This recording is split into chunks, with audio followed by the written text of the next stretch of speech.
Baik, selamat pagi untuk kita semua. Yang saya hormati Bapak Kepala Sekolah SD Tegurutu, yang saya hormati Ibu Amina Amalia selaku peserta guru penggerak dan sebagai pemateri pada hari ini, yang saya kasihi rekan-rekan guru sekalian. Selamat pagi untuk kita semua. Baik, hari ini kita akan mengadakan kegiatan seminar yang berjudul Diseminasi Budaya Positif. Jadi sebentar kita akan belajar mengenai konsep-konsep yang berkaitan dengan diseminasi budaya positif yang mungkin atau akan kita terapkan di sekolah kita nanti, dan yang akan menciptakan budaya lingkungan positif dan menciptakan atmosfer budaya belajar yang positif di SD Tegurutu. Tapi sebelum kepada pemateri atau untuk memulai kegiatan kita pada hari ini, saya mengajak kita untuk berdoa dan saya serahkan kepada Ibu Vini untuk memimpin kita dalam doa pada hari ini.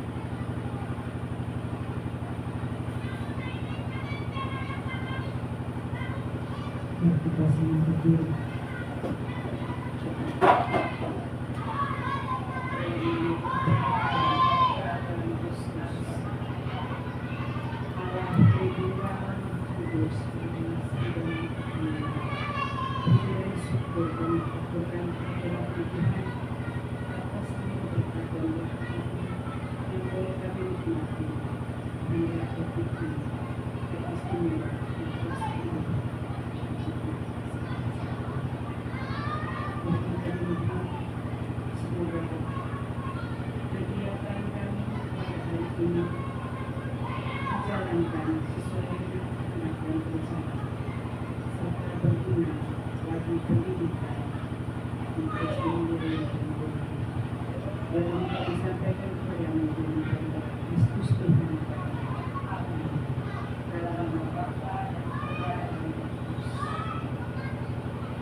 Baik, untuk kesempatan berikutnya saya mempersilahkan kepada Bapak Kepala Sekolah untuk membuka kegiatan ini sekaligus membuat kata sambutan dan pengantar untuk kegiatan kita pada hari ini. Kepada Bapak Kepala Sekolah saya persilakan.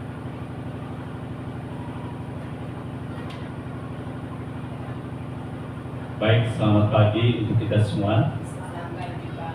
Yang kami hormati Bapak Ibu Guru SD Tegurutu, yang kami kasihi pemateri di pagi hari ini Ibu Angelina Amalia SPD, yang akan membawakan materi di pagi hari ini dengan judul Diseminasi Budaya Positif.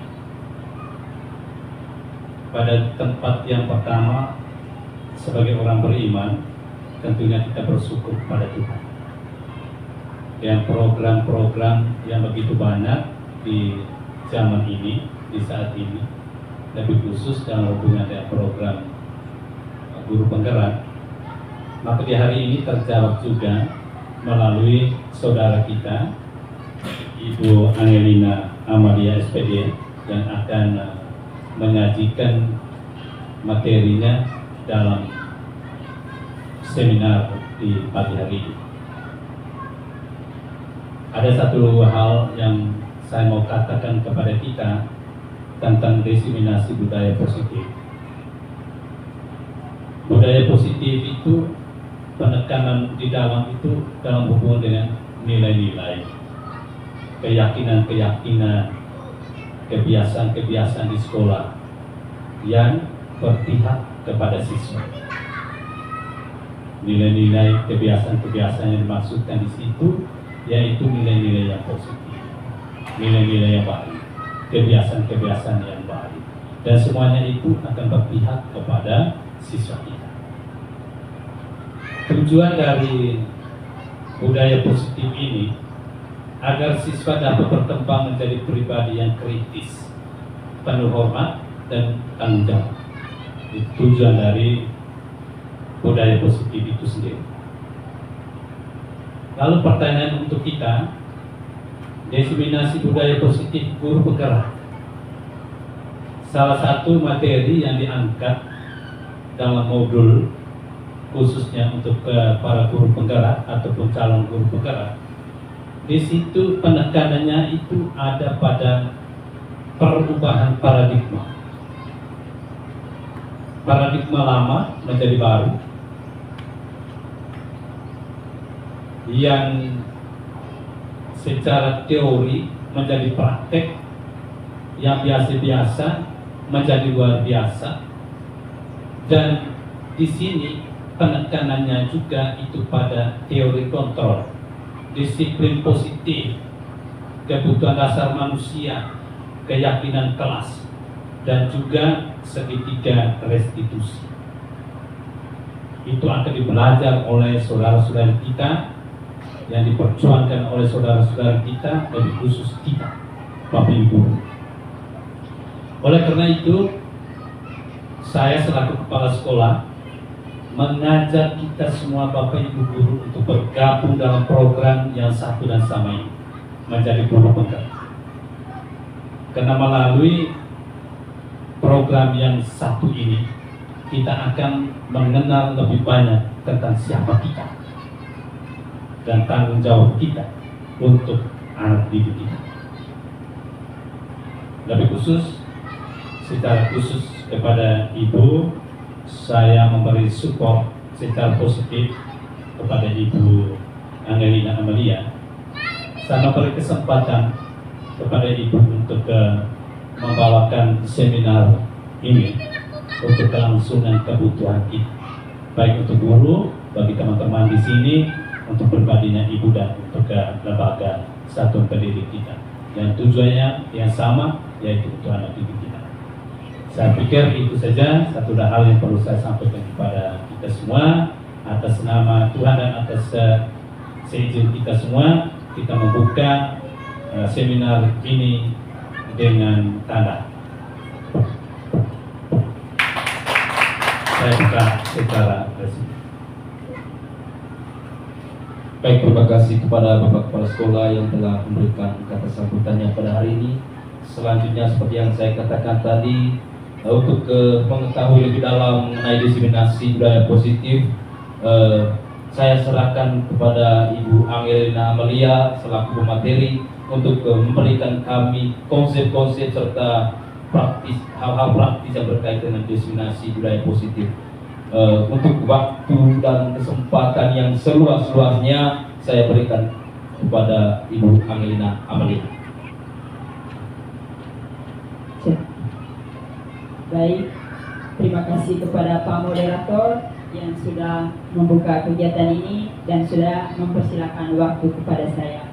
Terima kasih juga kepada Bapak Kepala Sekolah yang memberikan dukungan secara positif kepada saya sebagai calon guru penggerak angkatan 10. Baik, hari ini kita menyampaikan puji syukur kepada Tuhan karena Tuhan memberikan kesempatan yang satu dan sama ini agar kita boleh mengikuti kegiatan ini dengan baik. Terima kasih juga kepada Bapak Kepala Sekolah dan Bapak Ibu guru semua karena sudah bisa hadir untuk mengikuti kegiatan yang akan saya bawakan pada hari ini. Baik Bapak Kepala Sekolah yang saya hormati dan Bapak Ibu guru yang saya hormati, saya di awal kegiatan ini mau mengatakan bahwa saya berdiri di sini bukan karena saya orang hebat. Saya berdiri di sini karena saya mau belajar. Saya juga hanya mau sharing sedikit pengalaman yang sudah saya dapatkan ketika mempelajari modul-modul dalam kegiatan guru penggerak ini. Semoga materi-materi yang akan saya bawakan sebentar berkenan di hati Bapak Ibu dan bisa diterima dengan baik. Baik, selanjutnya kita akan mulai. Bapak Ibu guru, dalam budaya positif ini yang pertama kita pelajari tentang disiplin positif dan motivasi. Yang pertama, makna kata disiplin. Bapak dan Ibu guru tentunya sudah sangat mengenal apa itu kata disiplin, dan pasti kita juga sudah menerapkan disiplin ini dalam menjalankan tugas kita setiap hari. Kebanyakan orang menghubungkan kata disiplin ini dengan tata tertib, teraturan, dan kepatuhan pada peraturan. Ada juga orang yang menghubungkan kata disiplin ini dengan hukuman. Padahal disiplin ini sangat berbeda dengan hukuman. Karena belajar tentang disiplin positif tidak harus dengan memberi hukuman. Justru hukuman itu sebenarnya ditiadakan. Baik, sesuai dengan budaya kita, kata disiplin ini dimaknai menjadi sesuatu yang dilakukan seseorang pada orang lain untuk mendapatkan kepatuhan. Kita selama ini, mungkin saya pribadi juga cenderung menghubungkan kata disiplin ini dengan ketidaknyamanan. Kenapa dikatakan demikian? Karena selama ini jujur secara pribadi kita berdisiplin itu karena aturan, saya harus sampai jam sekian di sekolah karena takut ini itu, sehingga membuat kita sendiri tidak nyaman. Nah, di sini Bapak Ki Hajar Dewantara menyatakan bahwa menghubungkan disiplin itu dengan sebuah kemerdekaan, di mana ada kemerdekaan, disitulah harus ada disiplin yang kuat.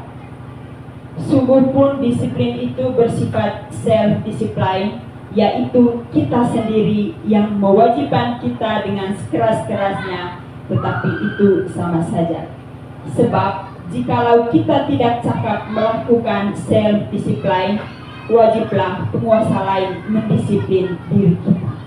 Yang sebenarnya disiplin ini harus datangnya dari dalam diri kita sendiri, bukan ketika ada orang lain yang mengatur kita.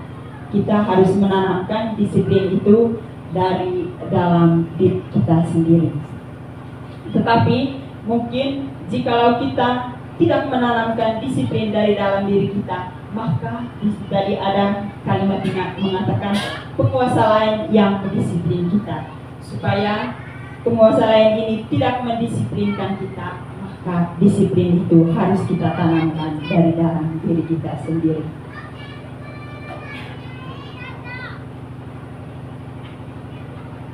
Baik, di sini juga ada definisi kata merdeka dari Bapak Ki Hajar Dewantara.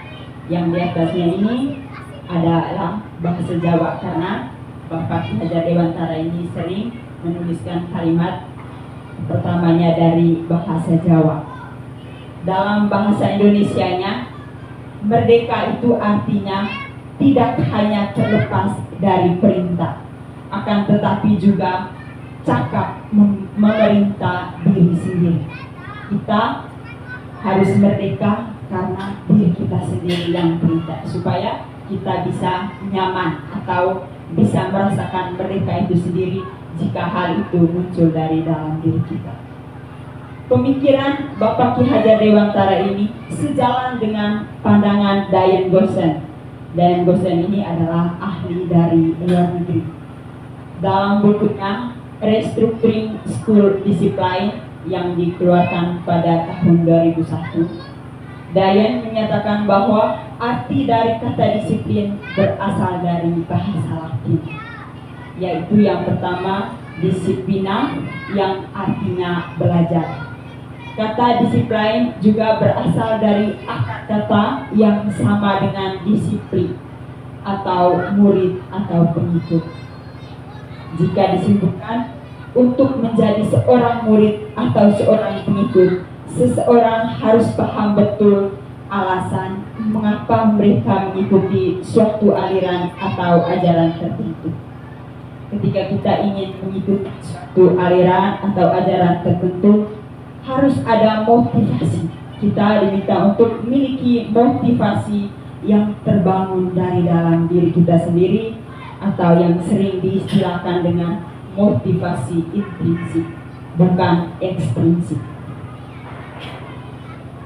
Dayan juga menyatakan bahwa arti asli dari kata disiplin ini juga berkonotasi dengan disiplin diri dari murid-murid Sokrates dan Plato, ahli-ahli dulu yang berasal dari negara kita.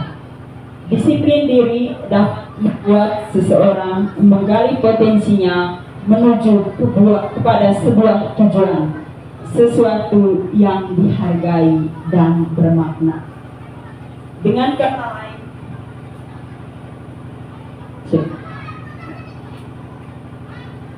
kata lain, disiplin diri juga mempelajari bagaimana cara kita untuk mengontrol diri kita dan bagaimana menguasai diri untuk memilih tindakan yang mengacu pada nilai-nilai yang kita hargai. Ketika kita menerapkan disiplin ini, bahwa kita akan fokus pada tujuan yang akan menghargai nilai-nilai. Di sini ada 3 motivasi perilaku manusia. Bagaimana seseorang itu melakukan sesuatu, muncul dari 3 motivasi. Diane Goshen dalam bukunya Restructuring School Discipline menyatakan ada 3 alasan motivasi perilaku manusia. Yang pertama, untuk menghindari ketidaknyamanan atau hukuman.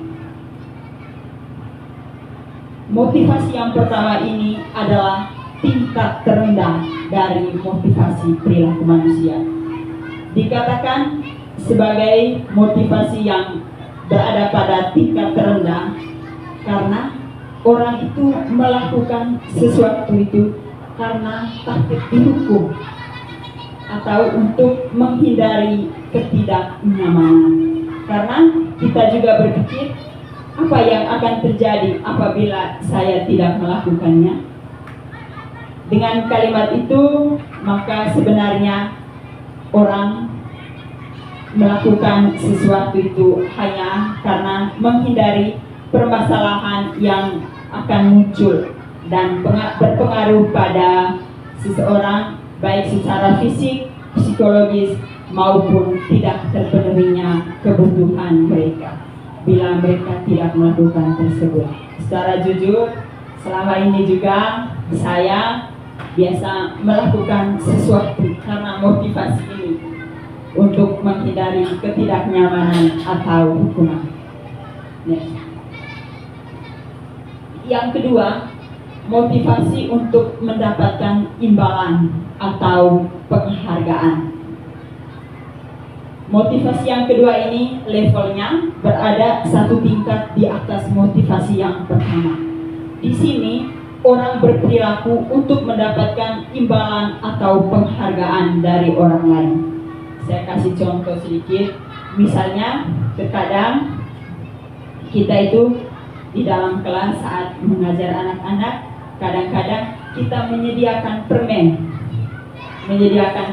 Siapa yang bisa menjawab pertanyaan ini sebentar akan mendapatkan ini. Itu adalah salah satu contoh imbalan yang akan diberikan ketika siswa bisa menjawab pertanyaan. Sebenarnya cara ini juga adalah salah satu contoh cara yang tidak baik. Kita tidak boleh memberikan imbalan atau penghargaan kepada siswa ketika bisa menjawab sebuah pertanyaan. Karena orang dengan motivasi ini akan bertanya, apa yang akan saya dapatkan apabila saya melakukannya?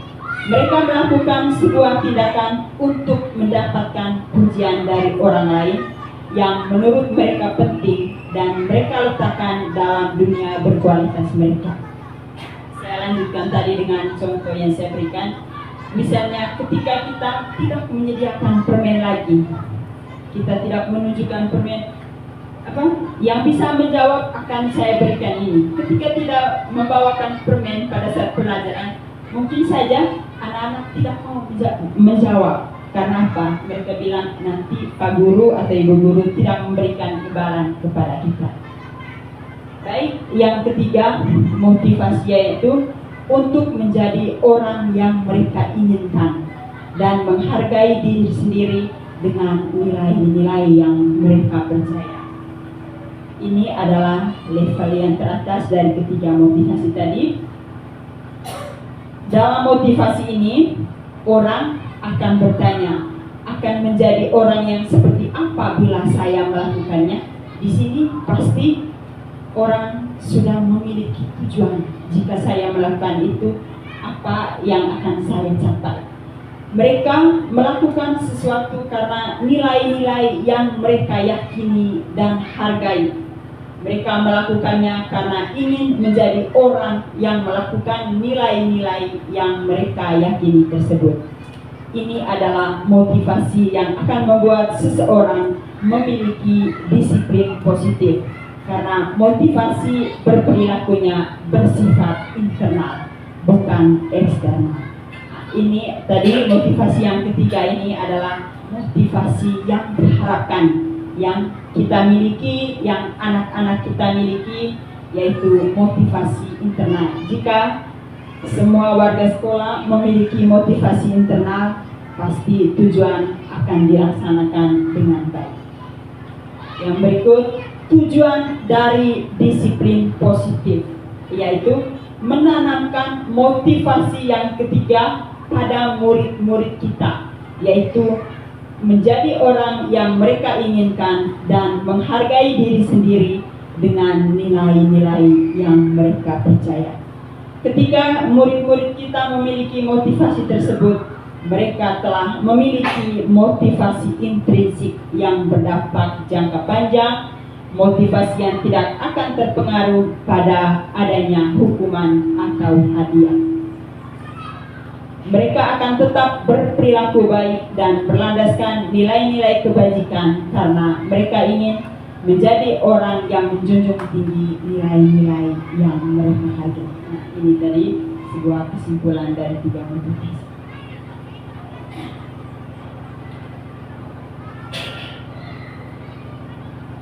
Di sini ada contoh kasus.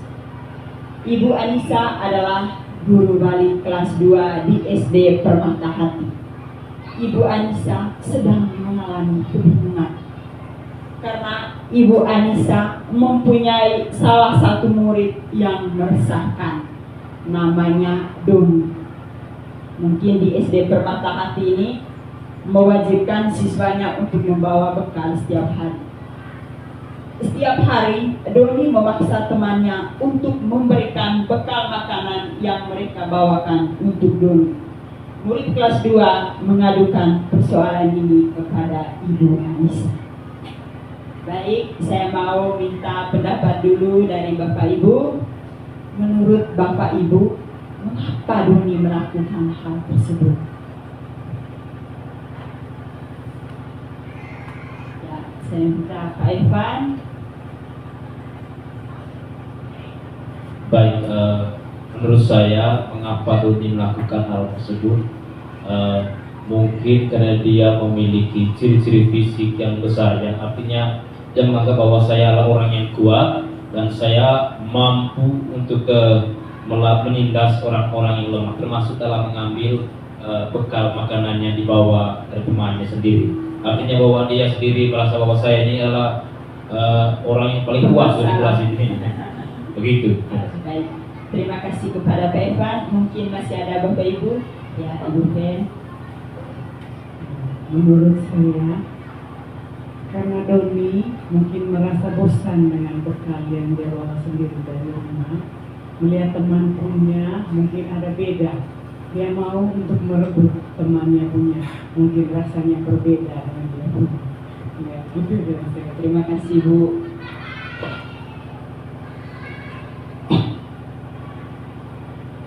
Baik, jawaban dari Pak Evan tadi, mungkin Doni merasa bahwa dia bisa menindas teman-teman lain. Teman-teman lainnya tidak akan melawan ketika Doni merebut bekal makanan yang mereka bawa. Menurut Ibu Fen tadi, mungkin Doni sudah merasa bosan dengan bekal makanan yang dibawanya setiap hari. Nah, dari jawaban tersebut, kita akan kaitkan dengan kebutuhan dasar manusia. Kebutuhan dasar manusia adalah segala sesuatu yang kita lakukan untuk mendapatkan apa yang kita inginkan. Seluruh tindakan yang kita lakukan memiliki tujuan tertentu, dan semua usaha terbaik yang kita lakukan adalah dalam rangka agar kebutuhan dasar kita terpenuhi dengan baik. Pasti kita akan melakukan segala sesuatu punya tujuan, salah satunya untuk memenuhi kebutuhan dasar dalam diri kita. Baik, di sini ada 5 kebutuhan dasar manusia. Yang pertama, kebutuhan dasar kita yaitu untuk bertahan hidup. Untuk bertahan hidup, kebutuhan yang harus kita penuhi yaitu kebutuhan akan sandang, pangan, dan papan. Yang kedua, kebutuhan akan kasih sayang dan rasa diterima. Yang kedua tadi, kebutuhan akan kasih sayang dan rasa diterima. Yang termasuk kebutuhan akan rasa kasih sayang dan rasa diterima itu bagaimana kita diterima dengan baik di lingkungan kita, misalnya di lingkungan sekolah, di lingkungan kelas. Lalu kita dipedulikan orang lain. Kita membutuhkan bahwa orang lain itu harus memberikan kepedulian kepada kita. Yang berikut, kita diajak bekerja sama. Tentunya kita akan merasa minder jika kita tidak diajak oleh orang-orang lain atau oleh teman-teman lain untuk bekerja sama. Dan yang berikutnya, kita ingin menjadi bagian dari sebuah kelompok. Itu adalah kebutuhan yang kedua. Yang ketiga, kebutuhan penguasaan. Nah, seperti menurut jawaban dari Pak Evan tadi, mungkin masuk di kebutuhan yang ketiga ini. Doni ingin menjadi penguasa. Kebutuhan akan penguasaan ini meliputi harga diri, keinginan untuk dianggap, menjadi pemimpin, dihargai, diakui, dan didengar. Yang keempat, kebutuhan akan kebebasan. Dalam kebutuhan yang keempat ini meliputi mandiri, memiliki pilihan, bisa mencoba hal baru, dan mampu mengendalikan arah dirinya. Yang kelima, kebutuhan kita yaitu berkaitan dengan kesenangan. Kebutuhan yang kelima ini meliputi bisa diberikan kesempatan untuk bermain, humor-humor dengan teman, antusiasme, dan juga bisa tertawa bahagia bersama dengan orang lain. Baik, Bapak Ibu, itu tadi 5 kebutuhan dasar manusia. Sekarang saya minta kesediaan dari Bapak Ibu untuk berdiri di depan, kita lakukan ice breaking.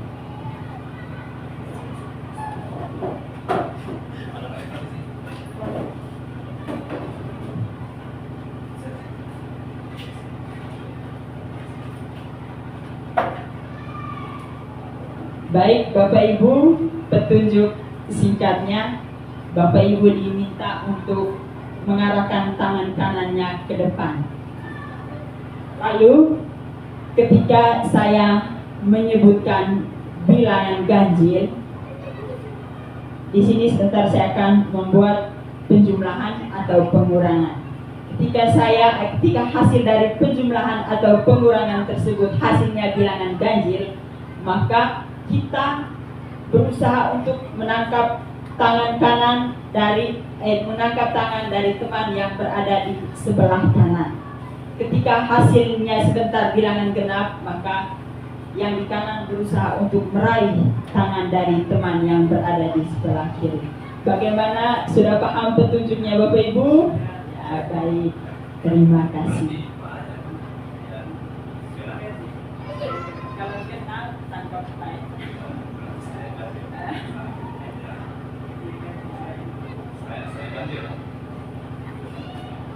2 tambah 1.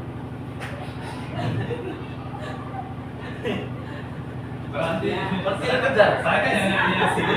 Oh, janji. Saya kan mengelaknya sekarang disabilitas. Ya, kembali. Sekarang 3 tambah 1.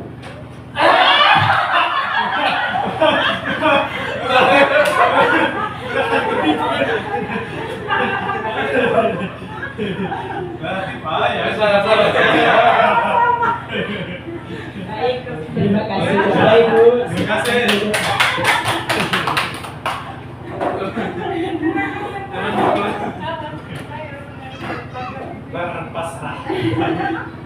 Baik, terima kasih kepada Bapak Ibu. Kita sudah sedikit mengalihkan suasana, sedikit tertawa, lalu kita lanjutkan.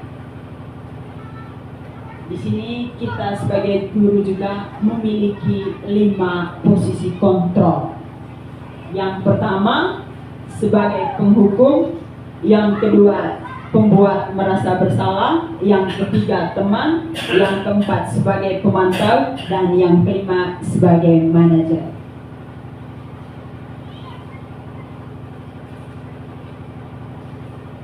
Baik, kita akan lihat bagaimana restitusi dari 5 posisi kontrol menurut Diane Goshen. Yang pertama tadi penghukum. Tentunya untuk posisi kontrol ini di sini pasti siswa-siswi kita ketika mereka membuat sebuah kesalahan, kita akan gunakan 5 posisi kontrol ini. Baik, posisi kontrol yang pertama sebagai penghukum. Ketika kita melaksanakan posisi kontrol sebagai penghukum, ciri-cirinya nada suara tinggi, bahasa tubuh, mata melotot, dan jari menunjuk-nunjuk seperti menghati. Berarti kita melaksanakan posisi kontrol yang pertama, yaitu sebagai penghukum. Yang kedua, posisi kontrol pembuat merasa bersalah. Baik, nada suara yang keluar dari mulut kita yaitu memelas, halus, sedih, bahasa tubuhnya bisa merapat pada anak, mendekatkan diri pada anak, dan lesu. Yang ketiga, fungsi kontrol sebagai teman. Bagaimana kita memposisikan diri kita sebagai teman dari siswa-siswi kita. Nada suaranya ramah, akrab, bercanda, dan bahasa tubuhnya merapat pada murid. Kita juga mendekatkan diri kita pada murid. Mata kita pasti kita juga memberikan senyum yang jenaka, layaknya sebagai teman. Yang keempat, fungsi kontrol sebagai pemantau. Dalam fungsi kontrol yang keempat ini, nada suara yang kita keluarkan itu datar. Bahasa tubuh kita juga formal. Yang kelima, posisi kontrol sebagai manajer. Nada suaranya tulus, dan juga bahasa tubuh kita tidak kaku, dan kita mendekatkan diri kepada murid. Next. Bagaimana contoh penerapan 5 posisi kontrol guru? Di sini ada contoh kasus. Siswa tidak memakai atribut lengkap saat upacara bendera. Karena itu juga kebiasaan, kalau sebelumnya juga kami di SBK Pinis, misalnya ada yang tidak pakai sepatu, pasti dicek pada saat upacara bendera. Kasusnya tadi, siswa tidak memakai atribut lengkap saat upacara bendera. Bagaimana kita melaksanakan fungsi kontrol sebagai penghukum? Pasti kita menyuruh anak-anak yang tidak memakai atribut lengkap tersebut, ya, kau harus hormat bendera selama 1 jam. Hormat bendera selama 1 jam. Berarti kita menjalankan fungsi kontrol kita sebagai penghukum. Yang kedua, membuat merasa bersalah. Di sini pasti kita akan mengatakan, berapa kali Bapak Ibu sudah memberitahumu, kita memberikan pertanyaan kepada anak, lalu kita mengatakan, kamu selalu mengecewakan Bapak atau Ibu. Yang berikut fungsi kontrol sebagai teman. Kita nanti, ayolah ikuti aturan sekolah. Tolong bantu bapak atau ibu ya, sekali ini ya sudah tidak apa-apa. Lain kali jangan berbuat seperti ini ya. Itu adalah ketika kita melaksanakan fungsi kontrol yang ketiga. Yang keempat, kalimat yang akan kita gunakan ketika kita menjalankan fungsi kontrol sebagai pemantau. Kamu sudah melanggar aturan sekolah. Kamu tahu konsekuensinya? Setelah upacara bendera, kamu harus beli atributnya di toko. Maaf, ada salah penulisan di situ. Dan jangan diulangi lagi. Itu kita melaksanakan fungsi kontrol sebagai pemantau. Yang kelima, fungsi kontrol sebagai manajer. Di sini kita akan menanyakan kepada siswa, apakah kamu tahu kesalahanmu? Lalu, apakah sesuai dengan keyakinan sekolah kita? Dan kira-kira bagaimana cara kamu memperbaiki kesalahanmu? Itu adalah kalimat-kalimat yang Bapak Ibu Guru berikan dalam posisi kontrol sebagai manajer. Nah, Bapak Ibu, sekarang saya juga mau minta pengalaman dari Bapak Ibu. Posisi kontrol mana yang sudah kita gunakan selama ini? Saya bagikan kertas ini. Bapak Ibu diminta untuk menuliskan posisi kontrol yang sudah kita gunakan selama ini di dalam kertas yang akan saya bagi.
Bagi Bapak Ibu yang sudah menuliskan, saya minta untuk menempelkannya di depan.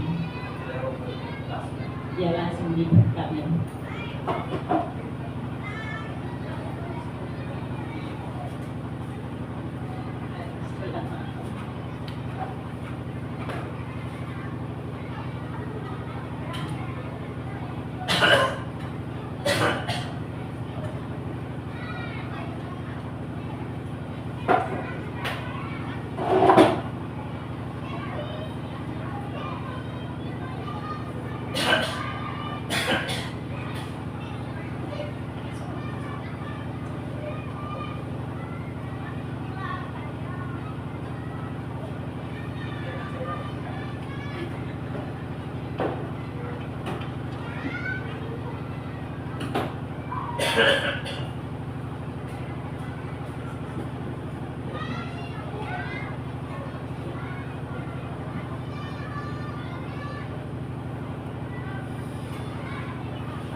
Baik, terima kasih.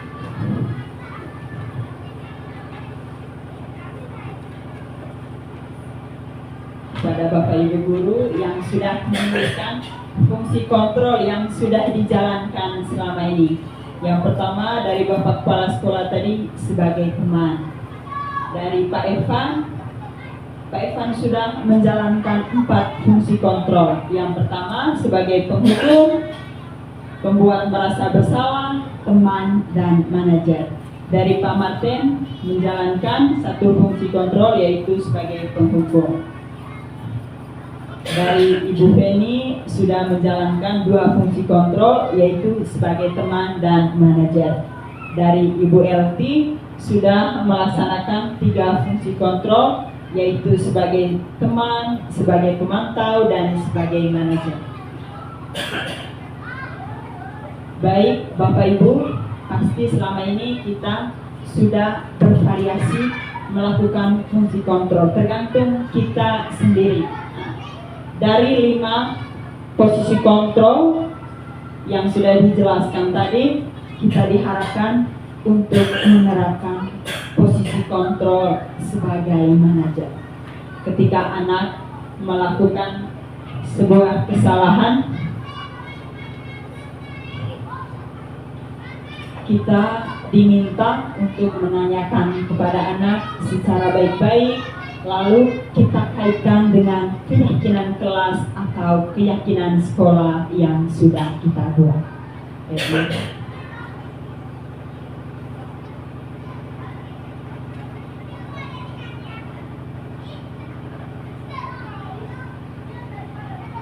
Baik, berkaitan dengan posisi kontrol tadi, kita diajak untuk menerapkan posisi kontrol yang kelima yaitu manajer. Dalam posisi kontrol kelima, kita diminta untuk menanyakan siswa berkaitan dengan keyakinan kelas yang sudah kita buat. Nah, sekarang kita akan pelajari bagaimana itu keyakinan kelas. Mengapa keyakinan kelas? Mengapa tidak peraturan kelas saja? Pertanyaan berikut juga adalah mengapa kita memiliki peraturan tentang penggunaan helm pada saat mengendarai kendaraan roda 2 atau motor? Mengapa kita atau pemerintah sejarah mereka mengeluarkan aturan bahwa saat mengendarai sepeda motor kita harus menggunakan helm? Kemungkinan jawaban dari kita itu adalah keselamatan. Betul tidak Bapak Ibu? Nah, betul. Pasti prioritasnya adalah keselamatan. Tetapi dalam hal ini pasti juga masih ada yang mau melanggarnya. Pertanyaan berikut juga, mengapa kita memiliki peraturan tentang penggunaan masker dan mencuci tangan setiap saat? Hal ini dulu juga sering diterapkan pada saat COVID-19 melanda negara kita. Nah, mungkin jawabannya adalah untuk kesehatan atau keselamatan kita. Nah, dari nilai-nilai keselamatan atau kesehatan inilah yang kita sebut sebagai suatu keyakinan. Bahwa dari aturan tadi kita yakin bahwa nilai-nilai yang kita terapkan itu tadi akan membawa keselamatan bagi diri kita. Nilai-nilai kebajikan atau prinsip universal yang disepakati bersama-sama, terlepas dari latar belakang suku, negara, bahasa, maupun agama. Menurut Goffman pada tahun 1998, suatu keyakinan akan lebih memotivasi diri dari dalam atau memotivasi secara intrinsik. Ketika ada sebuah keyakinan, saya yakin ketika menggunakan helm saat mengendarai motor pasti saya akan selamat. Pasti kita akan melaksanakannya karena itu adalah hal kita yakini berasal dari dalam diri kita sendiri. Dengan adanya keyakinan, seorang akan lebih tergerak dan bersemangat untuk menjalankan keyakinannya daripada hanya sekedar mengikuti serangkaian peraturan. Pasti hal yang selalu kita ikuti adalah hal yang kita yakini dari dalam diri kita. Pasti kita akan melanggar jika itu disebut dengan sebuah peraturan. Begitupun juga dengan murid-murid kita. Mereka perlu mendengarkan dan mendalami tentang suatu keyakinan daripada mendengarkan peraturan-peraturan yang mengatur mereka harus berlaku seperti ini, harus berlaku seperti itu. Oleh karena itu, kita juga harus menanamkan keyakinan dalam diri peserta didik kita. Kita lihat kalau peraturan adalah tatanan, sedangkan keyakinan adalah kepercayaan dan sebagainya yang sungguh-sungguh punya kepastian dan ketentuan. Definisi dari keduanya memiliki perbedaan dari penentu atau pembuatnya. Bila peraturan, maka hal tersebut berasal dari luar diri individu. Misal, ada peraturan pemerintah, maka yang menentukan peraturan tersebut adalah pemerintah. Demikian juga dengan peraturan sekolah. Ya, peraturan sekolah itu pasti yang menentukannya adalah sekolah. Sedangkan jika itu sebuah keyakinan, maka mengacu dari dalam diri individu tersebut. Kepercayaan adalah apa yang sungguh-sungguh dipegang dan nilai-nilai apa yang harus kita yakini. Nah, bagaimana cara kita untuk membentuk keyakinan kelas? Pembentukan keyakinan kelas itu yang pertama, keyakinan kelas bersifat lebih abstrak daripada peraturan yang lebih rinci dan konkret. Keyakinan itu sifatnya lebih abstrak, lebih luas dibandingkan dengan peraturan yang lebih rinci dan konkret. Yang kedua, keyakinan kelas berupa pernyataan-pernyataan universal atau yang bersifat umum. Yang ketiga, pernyataan keyakinan kelas senantiasa dibuat dalam bentuk positif. Yang keempat, keyakinan kelas hendaknya tidak terlalu banyak sehingga mudah diingat dan dipahami oleh semua warga kelas. Yang berikut, keyakinan kelas sebaiknya sesuatu yang dapat diterapkan di lingkungan tersebut, disesuaikan dengan kondisi yang ada di dalam kelas atau di lingkungan sekolah. Yang berikut, semua warga kelas hendaknya ikut berkontribusi dalam pembuatan keyakinan kelas lewat kegiatan curah pendapat. Sebelum kita membuat keyakinan kelas, kita minta semua pendapat dari seluruh warga kelas agar itu bisa dijadikan sebuah keyakinan kelas. Yang berikut, bersedia meninjau kembali keyakinan kelas dari waktu ke waktu. Itu adalah bagaimana cara kita membentuk sebuah keyakinan kelas. Dan yang berikut atau materi kita yang terakhir yaitu berkaitan dengan segitiga restitusi. Segitiga restitusi ini erat kaitannya ketika peserta didik kita melakukan suatu kesalahan. Ya, namanya juga manusia, pasti tidak luput dari kesalahan. Bila ada seseorang berbuat salah pada kita, ketika mereka menawarkan sebuah tindakan untuk memperbaiki kesalahan mereka, kemungkinan besar jawaban kita adalah akan menolak semua tawaran itu dan akan berkata, tidak usah, tidak apa-apa, lupakan saja. Itu adalah hal yang sering kita lakukan selama ini. Kebiasaan kita selama ini, bila ada orang yang berlaku salah pada kita adalah langsung memaafkan atau membuat mereka tidak nyaman. Kita cenderung untuk berfokus pada kesalahan daripada mencari cara bagi mereka untuk memperbaiki diri. Kita lebih fokus pada bagaimana cara membayar ketidaknyamanan yang disebabkan oleh kesalahan mereka daripada mengembalikan harga diri mereka. Mereka ingin membuat kondisi menjadi impas, menjadi lebih penting daripada membuat situasi menjadi benar. Padahal yang benarnya kita tidak boleh harus langsung memaafkan. Memang maaf itu perlu, tetapi ketika ada tawaran untuk memperbaiki kesalahan, pastinya kita harus mengiyakan agar orang tersebut bisa mengembalikan harga dirinya.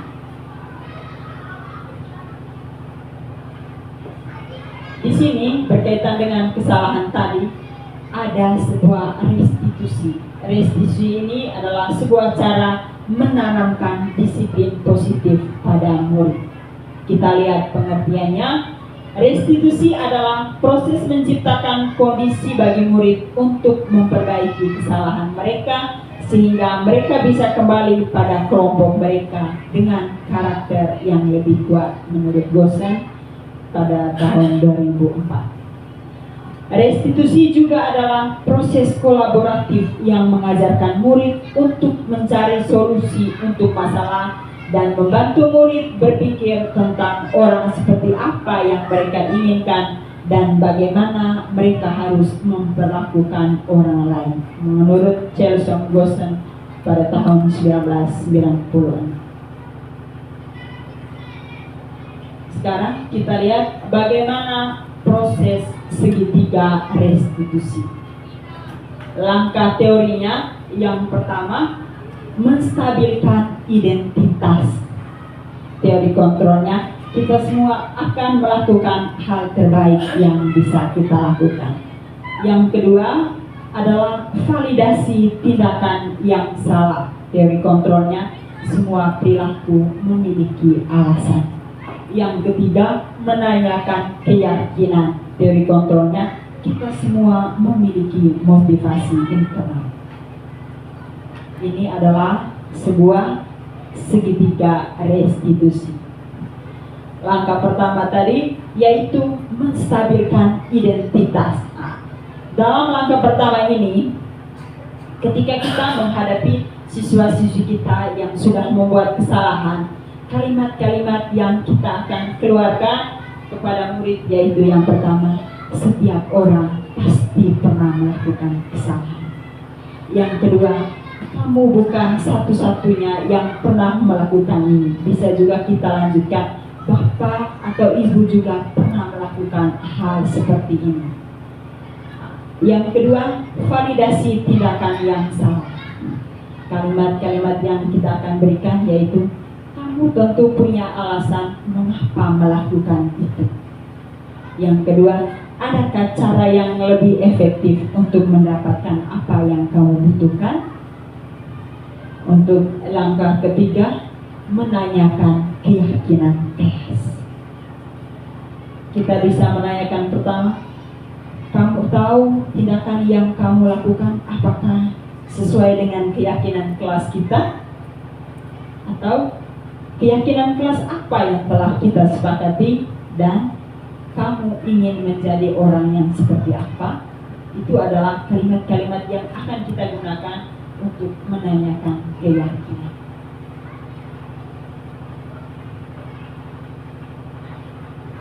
Baik, ini juga adalah hal-hal yang seperti sudah saya jelaskan tadi. Satu ketik.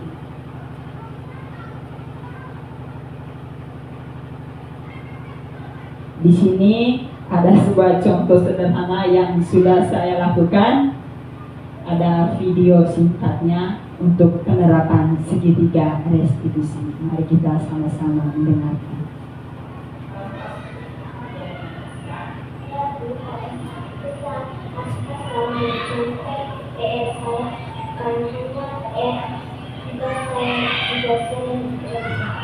Oh, gitu ya. Wajarlah kalau kamu marah. Jika ibu ada di posisi kamu, pasti ibu juga akan melakukan hal yang sama. Lalu, apa yang telah kamu lakukan terhadap Asla?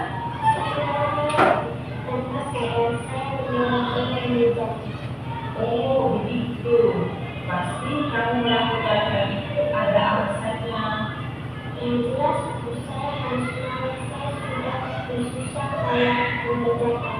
Tapi Asla tentang mau mencontek biar tidak harus berusaha mengerjakan. Ya,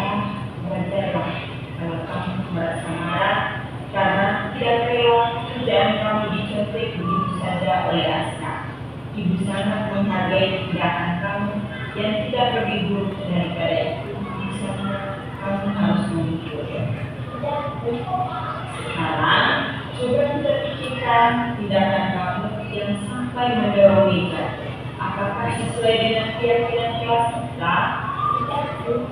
Menurut kamu, keyakinan kelas apa yang sudah kamu lamar?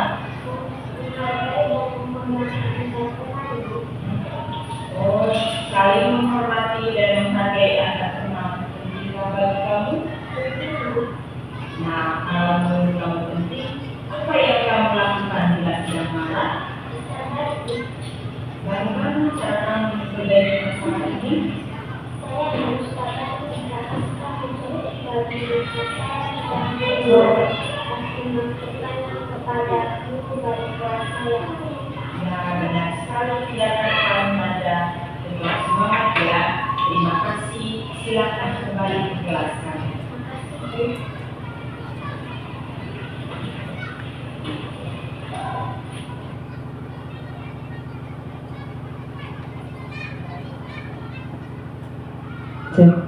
Baik Bapak Ibu, itu adalah contoh penerapan segitiga restitusi yang sudah saya lakukan beberapa minggu yang lalu, di mana di sini tadi saya sudah mengikuti langkah-langkah sesuai dengan penerapan segitiga restitusi. Yang pertama, menstabilkan identitas, yang kedua, validasi tindakan yang salah, yang ketiga, menanyakan keyakinan kelas. Baik, kesimpulannya, dalam penerapan program disiplin positif, hendaknya guru memiliki standar kepribadian, profesional, dan sosial yang baik, di mana guru mampu merefleksi dirinya dalam posisi kontrol saat ini. Bagaimana perjalanan dirinya sebagai emong atau manajer yang menuntut murid-muridnya menjadi insan yang mandiri, merdeka, dan bertanggung jawab. Sekian dan terima kasih. Salam dan berkah. Baik, terima kasih kepada Ibu Angelina Amalia yang telah menyajikan materinya pada hari ini. Ada begitu banyak hal yang telah didapatkan dari presentasi yang disajikan oleh Ibu Amelia mengenai disiplin positif, konsep-konsep dan hal-hal praktis yang akan kita implementasikan dalam kehidupan kita di lingkungan sekolah. Dan saya merasa itulah pengetahuan baru yang sangat bermanfaat dan menjadi bekal bagi kita selama menjalankan tugas dan mengemban amanah sebagai pengajar di sekolah ini. Sekali lagi saya minta kesediaan dari Bapak Ibu untuk memberikan aplaus kepada Ibu Angel. Baik, untuk menutup kegiatan di seminar kita pada hari ini, kembali saya berikan kesempatan kepada Ibu Feni untuk membawa kita dalam doa penutup. Kepada Ibu Feni saya bersilakan.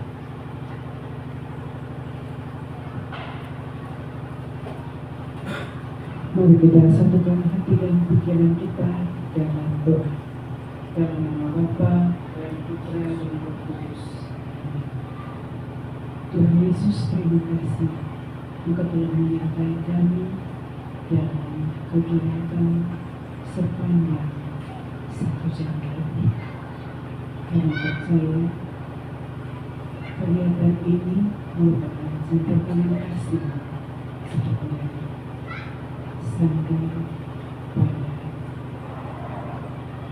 pencapaian tujuan, sampai pada selesainya kegiatan ini. Dan kami percaya Engkau memakai kami semua sebagai tenaga pengajar di Tunggal Rekut ini, sehingga kami dapat menjadi pengajar sesuai dengan kehendak dan pekerjaan. Dan kami sampaikan kepadamu dengan perantaraan Kristus Tuhan kami. Amin. Selamat pagi anak-anak. Selamat pagi, Bu. Bagaimana kabarnya hari ini? Baik, Bu. Nah, anak-anak, hari ini kita semua akan membuat keyakinan kelas.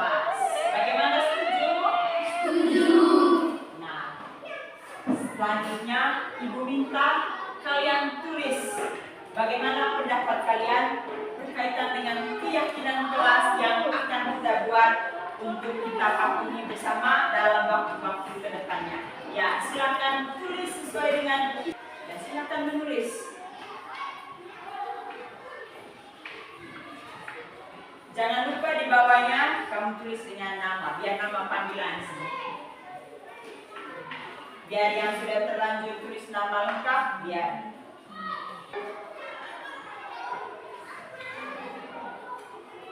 Sudah selesai anak-anak?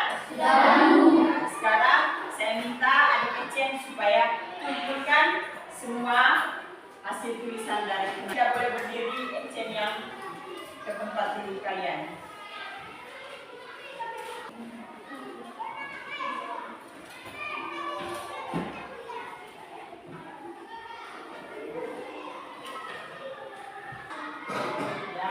Terima kasih karena sudah kamu mencurahkan pendapat berkaitan dengan keyakinan kelas yang akan kita patuhi secara bersama-sama.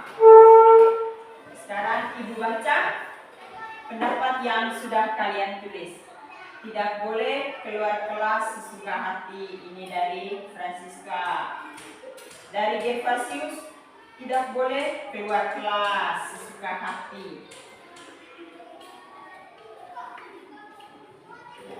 Dari Marencia Epifania, jangan terlambat masuk kelas. Dari Karina Imut, jangan terlambat masuk kelas. Dari Maya Vanessa Ida, jangan membuang sampah di lantai. Dari Marian Srandi juga, jangan membuang sampah di lantai.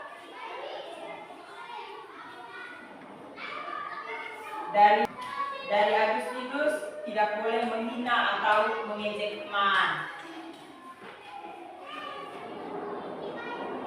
Dan membuang sampah sembarangan.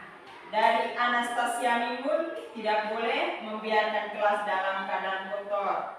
Dari Hilarius Lahur, tidak boleh mengejek teman. Dari Maria Goretti Anut, tidak boleh membiarkan kelas dalam keadaan kotor. Dari Maria Octaviana, tidak boleh keluar kelas sesuka hati. Saya tambahkan sedikit, bukan hanya balik kelas, guru yang ada di sekolah harus kita hormati. Nah, dari semua pendapat kalian tadi, Ibu akan membuatnya dalam kalimat positif. Membuatnya dalam kalimat positif. Kita buat sama-sama ya, bukan hanya Ibu yang buat.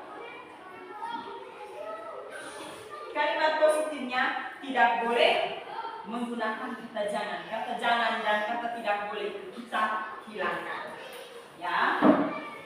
Jangan terlambat masuk kelas. Berarti dalam kalimat positifnya kita buat masuk kelas tepat waktu. Yang kedua, jangan membuang sampah sembarangan atau membuang sampah di lantai. Kalau kalimat positifnya, buanglah sampah pada tempatnya. Yang berikut, tidak boleh mengejek teman. Oh, berarti saling menghargai. Yang keempat, jangan meninggalkan kelas dalam keadaan kotor. Berarti harus menjaga apa? Kebersihan kelas.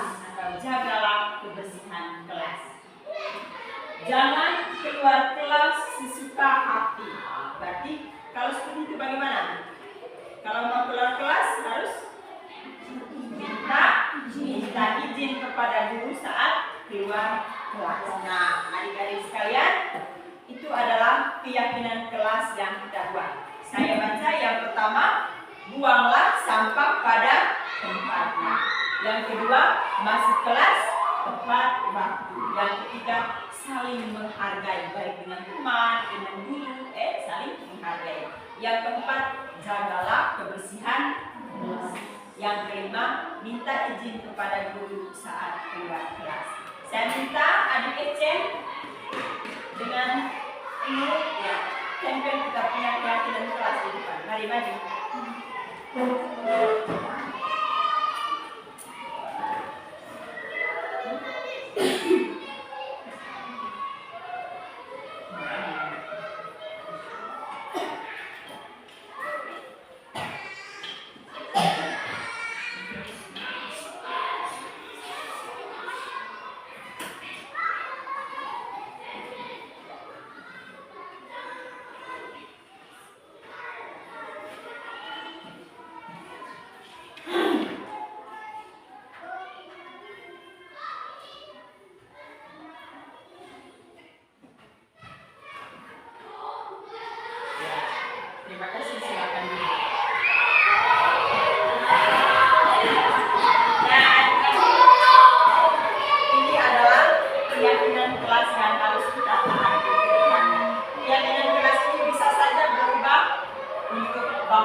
selanjutnya. Nanti Ibu akan buatnya dalam bentuk ketikan dan berbata supaya lebih benar. Ya, sekian untuk kali ini. Ibu mengucapkan terima kasih karena kita semua sudah sama-sama membuat keyakinan kelas.